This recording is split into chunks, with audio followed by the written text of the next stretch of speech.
rid of indefinitely. Even still, at this moment, he was searching the crowd for her with a stunning sense of what he could only identify as anticipation. Not for the violence, but just for another glimpse of her dark and mesmerizing eyes. Grimacing and shaking his head, he took up a silent guard against the far wall, hoping the odd sensation would dissipate. That she could affect him so was an impossibility. What sort of creature was she? According to Dashforth, Millie LeCour was a liar and blackmailer, a charismatic narcissist dancing with a death sentence, a mark with private rooms above Bow Street. It was all Argent needed to know. Wasn't it? So, why was he here prowling amongst the crowds of common people like a serpent in a container of mice? Oh, yes, reconnaissance. He'd do well to remember that. A murmur of pleasure and surprise swept through the crowd, followed by a swell of applause directed toward the entrance. The first thought that occurred to Argent was that Millie LeCour couldn't be more porcelain white if she were, in fact, a corpse. His second, that the crimson and white striped dress accented her pallor so absolutely, she brought to mind the Countess Bathory, a woman famous for bathing in the blood of virgin peasants to maintain her skin's youthful perfection. Her smile was brilliant in every sense of the word, and Argent found himself with his hand pressed to the chest of his jacket. It happened again. That curious little jolt in the cavern of his ribs. It was the same when she'd smiled at him from the stage. A startle of sensation.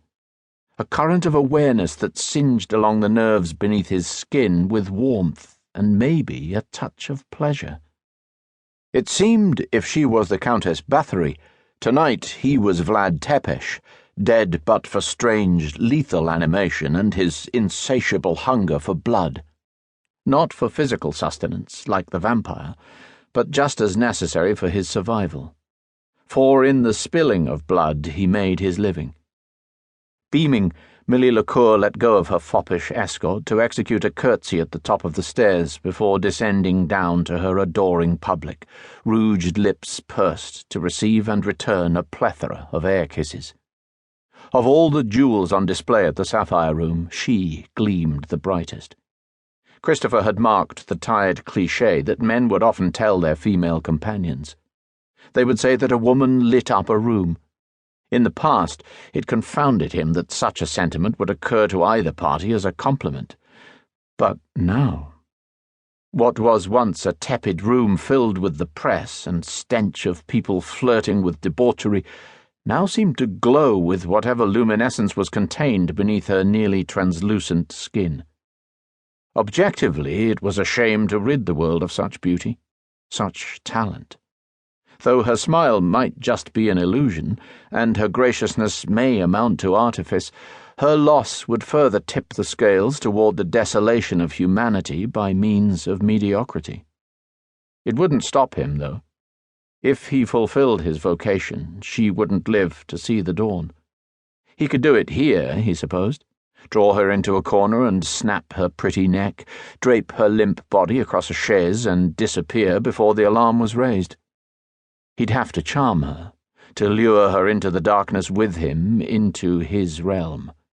As a creature of the spotlight, she'd be vulnerable there. She'd be defenseless.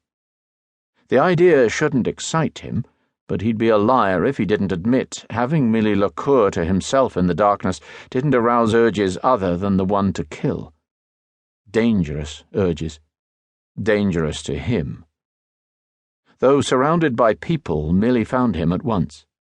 Her head snapped up as though she'd heard his thoughts articulated above the drone of the crowd.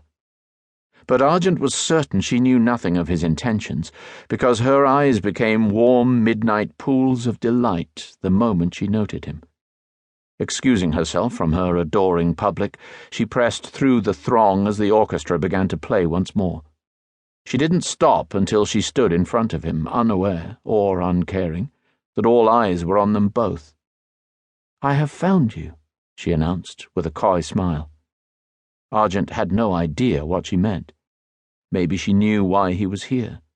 Maybe someone had warned her of the contract drawn against her life. Perhaps she was as unafraid and